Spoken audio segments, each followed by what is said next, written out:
प्रयागराज में कैबिनेट की बैठक के बाद सीएम योगी ने मीडिया से बातचीत कर सभी जानकारी दी। उन्होंने कहा कि सभी पूज्य संतों श्रद्धालुओं का हृदय से स्वागत। महाकुंभ में आए हुए सभी पूज्य संतों और सभी श्रद्धालुओं के साथ ही लोकतंत्र के सजग प्रहरी के रूप में आप सभी मीडिया से जुड़े हुए प्रतिनिधियों का पूरे मंत्री परिषद की ओर से हृदय से स्वागत करता हूं।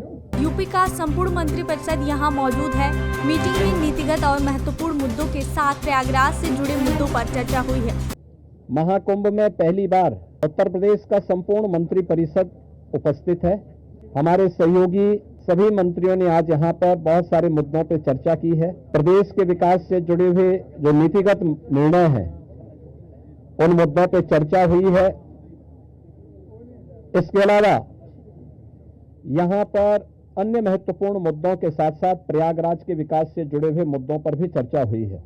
इसके अलावा यूपी की डिफेंस पॉलिसी को नए सिरे से बनाए जाने, यूपी में निवेश के लिए नए इंसेंटिव देने और युवाओं को टैबलेट उपलब्ध कराने, बलरामपुर में केजीएमयू के सैटेलाइट सेंटर का मेडिकल कॉलेज बनाने पर चर्चा हुई है। प्रदेश की जो एरोस्पेस और डिफेंस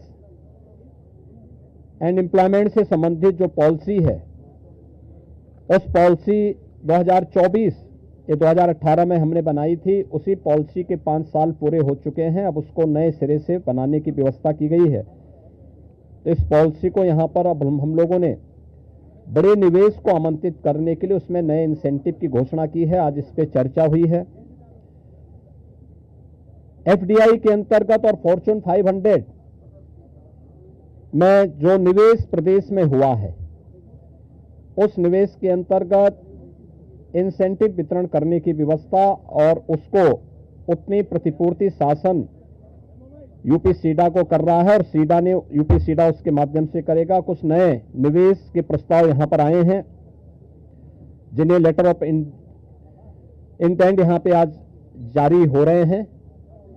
इनमें एक मिर्जापुर का है, 10,000 करोड़ रुपए से अधिक का निवेश का है, एक मुरादाबाद का है और अन्य 2 प्रस्ताव जिन पर आज यहां पर लेटर ऑफ इंटेंट के बारे में चर्चा हुई है। युवाओं को स्मार्टफोन और टैबलेट उपलब्ध कराने की भी स्कीम को यहां पे व्यवस्था दी गई है और यह युद्ध स्तर पर अगले कुछ समय के लिए सरकार ने इसके लिए धनराशि की व्यवस्था की। इसको हम उस कार्यक्रम की भी चर्चा हुई है। बलरामपुर में सरदार अटल बिहारी वाजपेयी जी की कर्म भूमि रही है। उन्हीं के नाम पर जो केजीएमयू का सैटेलाइट सेंटर था उसे मेडिकल कॉलेज के रूप में स्थापित करने और मेडिकल कॉलेज में नेक्स्ट सेशन में उसको संचालित करने का निर्णय लिया गया है। इसके अलावा 3 जिलों में मेडिकल कॉलेज बनेंगे। प्रदेश में अभियोजन डायरेक्टरेट की स्थापना होगी। 3 म्यूनिसिपल कॉर्पोरेशन के बॉन्ड जारी होंगे। इसके अलावा पीपीपी मोड पर 3 नए जनपदों में मेडिकल कॉलेज के निर्माण की कार्रवाई, जिनमें बागपत, हाथरस और कासगंज, इन 3 जनपदों में नए मेडिकल कॉलेज निर्माण की सहमति पर भी आज यहां पर सरकार ने अपना वो किया है। टाटा टेक्नोलॉजीज के साथ में मिलकर के प्रदेश के अंदर 62 आईटीआई को 5 centre of invention and incubation and training centre की स्थापना के बारे में भी एक नए प्रस्ताव को, जो एक प्रकार का हब एंड स्पोक मॉडल होगा और मॉडर्न एज कोर्सेज के साथ उत्तर प्रदेश के युवाओं को जोड़ने के लिए कार्यक्रम के साथ सहमति भी आज मंत्री परिषद ने यहां पर इस प्रस्ताव को भी दिया है। इसके अलावा प्रदेश के अंदर एक अभियोजन डायरेक्टरेट की घोषणा की भी व्यवस्था मंत्री परिषद ने उसको अपनी सहमति दी है और प्रयागराज, वाराणसी और आगरा, ये जो म्यूनिसिपल कॉरपोरेशन है हमारे, इन 3 महत्वपूर्ण म्यूनिसिपल कॉरपोरेशन में तीनों के बॉन्ड जारी होंगे।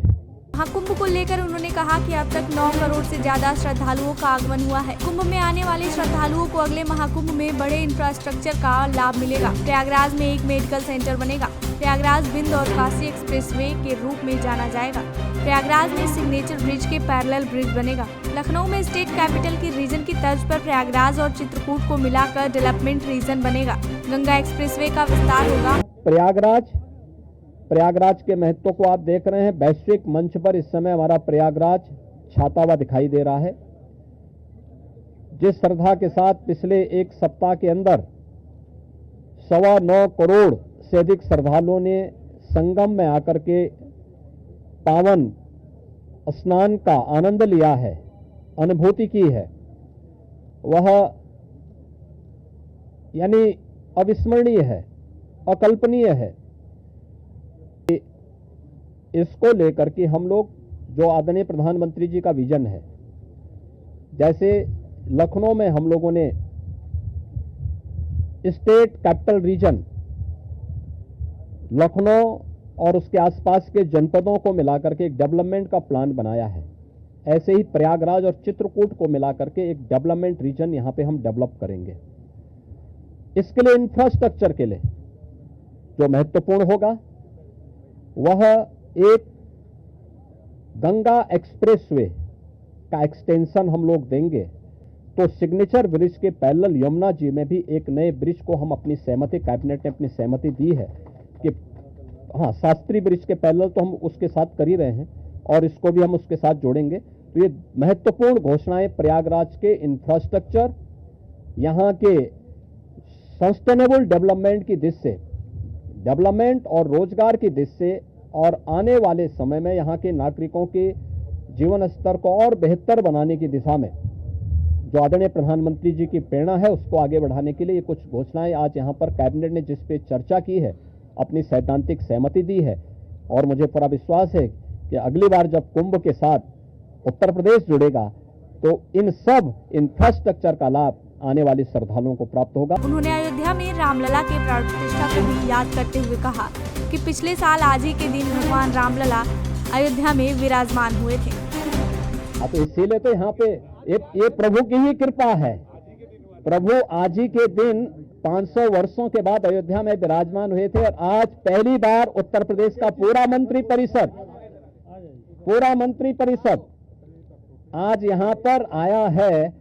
और मुझे लगता है कि अगले कुंभ की क्या स्थिति होती है, लेकिन उसका इंफ्रास्ट्रक्चर उत्तर प्रदेश का ये मंत्री परिषद आदरणीय प्रधानमंत्री जी की प्रेरणा से यहाँ पर प्रयागराज की धरती पर प्रस्तुत कर रहा है। और मुझे विश्वास है कि इसको जैसे प्रयागराज की कायाकल्प पिछले 6 वर्ष के अंदर हुई है, ये इंफ्रास्ट्रक्चर प्रयागराज को एक वैश्विक पहचान दिलाने में सफल होगा। आप सबको मैं एक बार फिर से धन्यवाद देता हूं। बहुत बहुत अभिनंदन।